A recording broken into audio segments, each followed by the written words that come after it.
అందరికీ జై భీమ్. నేను రాజేష్ మహాజన్ అండి, తెలుగుదేశం పార్టీ రాష్ట్ర అధికార ప్రతినిధిని. ప్రవీణ్ పగడాల్ గారి ఇన్సిడెంట్ జరిగిన తర్వాత నిన్న సాయంత్రం ఆయన అంత్యక్రియలు జరిగాయి.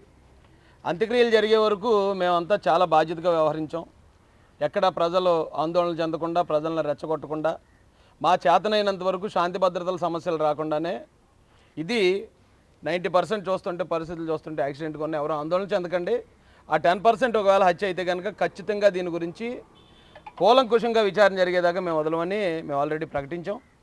ప్రభుత్వం కూడా వెంటనే గౌరవ సీఎం గారు, అలాగే గౌరవ లోకేష్ గారు, గౌరవ హోంమంత్రి వంగలపూడి అనిత గారు దీని మీద స్పందించి పోలీసు వారికి కూడా స్ట్రిక్ట్ ఇన్స్ట్రక్షన్లు ఇమీడియట్గా దీని వెనక ఎవరున్నారో తీసుకురమ్మని వారు ఇవ్వటం. ఈ ఆంధ్ర తెలంగాణ రాష్ట్రాల క్రైస్తవ సమాజం తరపున వారి ముగ్గురు కూడా హృదయపూర్వక ధన్యవాదాలు తెలియజేస్తున్నాను.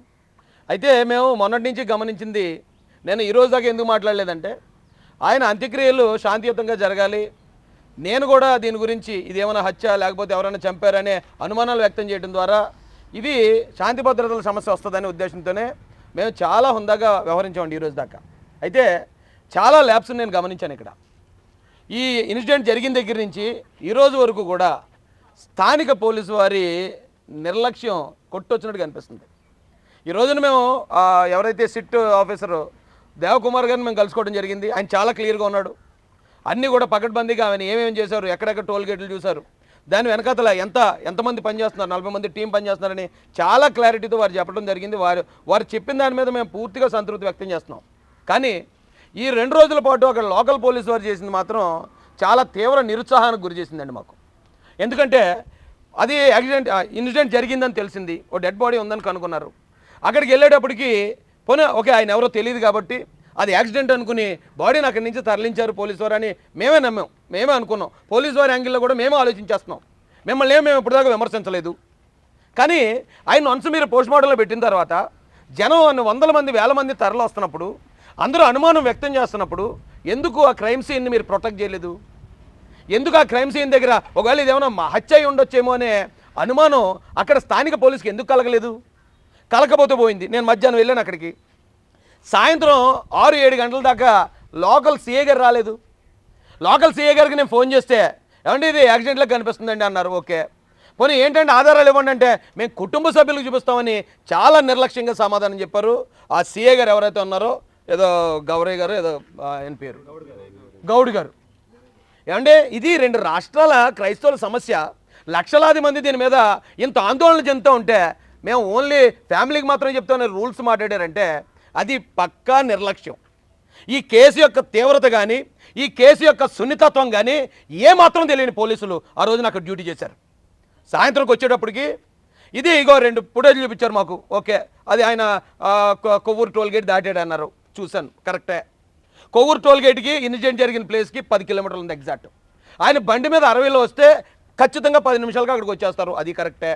ఆ 10 నిమిషాల తర్వాత అక్కడ యాక్సిడెంట్ 11:42కి సీసీ రికార్డ్ అయింది, బండి పక్కకి వెళ్ళిపోయినట్టు. సో దారిలో ఏమీ జరగలేదని నమ్మాం మేము. పోలీసు వారు కూడా ఇదిగో ధూళి రేగిందండి, ఇది యాక్సిడెంట్ అండి అన్నారు, అది నమ్మాం. నమ్మిన తర్వాత ఎవరు ఆందోళన పడకండి, ఇది చూడడానికి అలాగుంది, ఇంకా ఎంక్వైరీ జరుగుతుందని ప్రజలందరినీ శాంతపరచాం మేము. మీకు ఏమైనా ఆటంకం కలిగించామా? డెడ్ బాడీ మీరు ఏదన్నా ఇక్కడ తేల్చేదాకా డెడ్ బాడీ కదలదని మేము ఏమన్నా పోలీసు వారి విధులకు ఆటంకం కలిగించామా? మీరు ఏం చెప్తే అదే విన్నాం, ఏం చెప్తే అదే నమ్మాం. ఇప్పుడు ఎన్ని రోజులు అయింది? ఏమంటే ఇక్కడి నుంచి ఇక్కడ ఈ ప్రాంతంలో పనిచేసిన కొంతమంది పోలీసులను ఇమ్మీడియట్గా సస్పెండ్ చేయాల్సి ఉంది. మొట్టమొదట సీఏ గారిని సస్పెండ్ చేయాలి. రెండోది, ఇక్కడి నుంచి ఇది యాక్సిడెంట్ అని చెప్పి గౌరవ నారా లోకేష్ గారికి ఎవరు ఇన్ఫర్మేషన్ ఇచ్చారు, ఎవరు ఇచ్చారో వాళ్ళు ఇమ్మీడియట్గా సస్పెండ్ చేయాలి. ఎందుకంటే నిన్న ఎస్పీ గారు ఆయన ప్రెస్ మీట్ పెట్టినప్పుడు ఇది ఇంకా యాక్సిడెంట్ అని మేము కన్ఫర్మ్ చేయలేదు, అనుమానాస్పద మృతాన్ని మేము ఎంక్వైరీ చేస్తాం అన్నారు. మీరు అనుమానాస్పద మృతాన్ని ఎంక్వైరీ చేస్తాం అన్నమాట మాకెందుకు చెప్పలేదు? లోకేష్ గారికి ఎందుకు చెప్పలేదు? లోకేష్ గారికి చెప్పకపోవడం వల్ల ఆయన ప్రాథమిక విచారణ అనంతరం పోలీసు వారు చెప్పిన దాని ప్రకారం రోడ్డు ప్రమాదం అని ట్వీట్ చేశాడు. ట్వీట్ చేస్తే ఇప్పుడు ప్రతి అడ్డమైనోడు వచ్చి లోకేష్ గారు ఎలా చెప్పేస్తారు, అది రోడ్డు ప్రమాదం అని ఎలా చెప్పేస్తారని చెప్పి ఆయన్ని విమర్శిస్తున్నారు. డబుల్ గేమ్ ఆడుతున్నారా? అక్కడ ఒక మాట చెప్పి ఇక్కడ ఒక మాట చెప్పడానికి, లేదా గవర్నమెంట్ని ఉద్దేశపూర్వకంగా మీరు బ్యాట్ చేద్దామని ట్రై చేస్తున్నారా?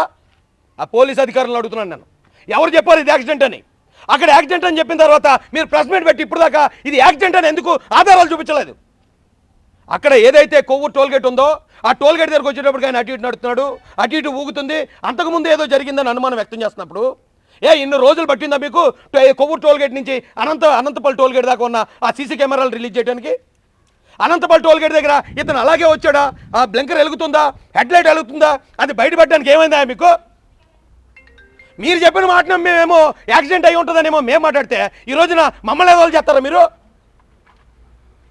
గన్నవరం దగ్గరే బ్లింకర్ వేసుకుని వస్తున్నారు అన్నట్టు అధికారులు చెప్తున్నారు. ఆ ఫుటేజ్ ఎందుకు రిలీజ్ చేయరు?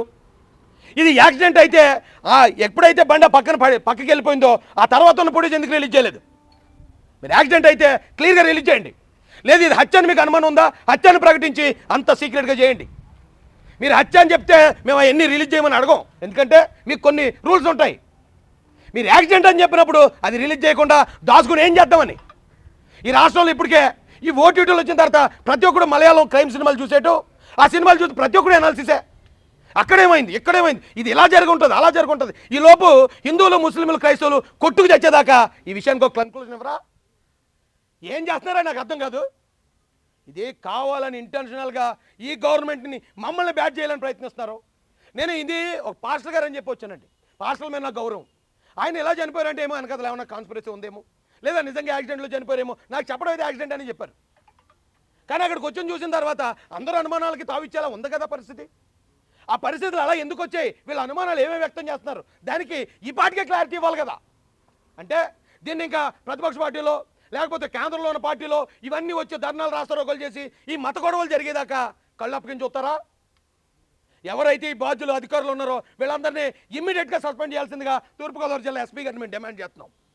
వీళ్ళని అర్జెంట్గా సస్పెండ్ చేయండి. వీళ్ళు ఒకవేళ ఇప్పటిదాకా ఏదైతే ఆ సీఏ గారు కానీ ఈ తప్పుడు ఇన్ఫర్మేషన్ ఇచ్చిన వాళ్ళు కానీ ఎవరైతే ఉన్నారో వాళ్ళు ఈ ఎంక్వైరీలు ఉంటే ఖచ్చితంగా ఎంక్వైరీ తప్పుదో పడుతుంది. మీరు చెప్పింది మేము నమ్మం. అది యాక్సిడెంట్ అయితే సీసీ ఫుటేజ్ వెంటనే మీరు రిలీజ్, ఎందుకంటే ఇది ఎంత గొడవ అవ్వదు.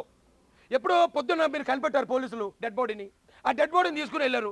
వెళ్ళిన వెంటనే మీరు ఎంక్వైరీ చేసి ఉంటారు కదా, సీసీ ఫుటేజ్ చూసుంటారు కదా, అది వెంటనే మధ్యాహ్నానికి రిలీజ్ చేసి ఉంటే ఈ గొడవ ఇంత గొడవ అవ్వదు, ఇంత అనుమానం రాదు. ఒకవేళ హత్య అయితే హత్య అని తెలుసును, యాక్సిడెంట్ అయితే యాక్సిడెంట్ అని తెలుసును. మీరు ఎందుకు దాన్ని దాచి కూర్చుంటున్నారు? మీరు ఎందుకు దాచిపెడుతున్నారు దాన్ని? మీరు దాచిపెట్టి 10 రోజుల తర్వాత రిలీజ్ చేస్తే మీరు నిజం రిలీజ్ చేసిన మేము అబద్ధం అనుకుంటాం.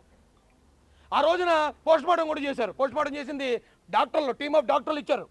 బంధువుల తరపున డాక్టర్ ఉన్నాడు, బంధువుల తరపున పెద్దలు ఉన్నారు, బంధువులు ఉన్నారు, సాక్షులు ఉన్నారు. సాక్షులు ఉన్నప్పుడు ప్రాథమిక విచారణ, ప్రాథమిక నిర్ధారణ ఇప్పుడు దాకా ఎందుకు చెప్పలేదు మీరు? నిజంగానే కర్రలిచ్చి కొట్టినట్టు ఏమైనా ఉందా? కత్తులిచ్చి పొడిచినట్టు ఉందా? ఆయన యాక్సిడెంట్లో చనిపోయినట్టుందా? అనుమానాస్పదంగా కొట్టి చంపినట్టుందా?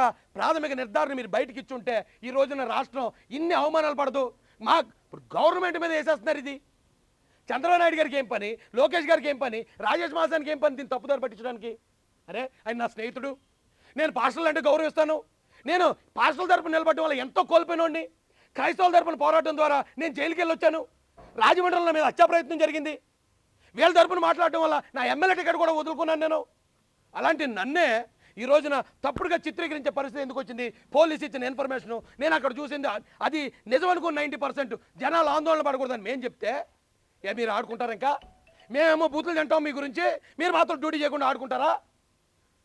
ఇమీడియట్గా దీని మీద ఈరోజు సాయంత్రానికే విజయవాడ నుంచి ఎక్కడెక్కడ ఎలా దాటుకుంటూ వచ్చాడు, ఆయన క్రాస్ చేసి ఇక్కడ క్రాస్ చేసిన రెడ్ కార్ ఎవరిది, ఆ రెడ్ కార్ ఎక్కడి నుంచి వచ్చింది, ఆ రెడ్ కార్ గుద్దిందేమో మాకు డౌట్ ఉంది.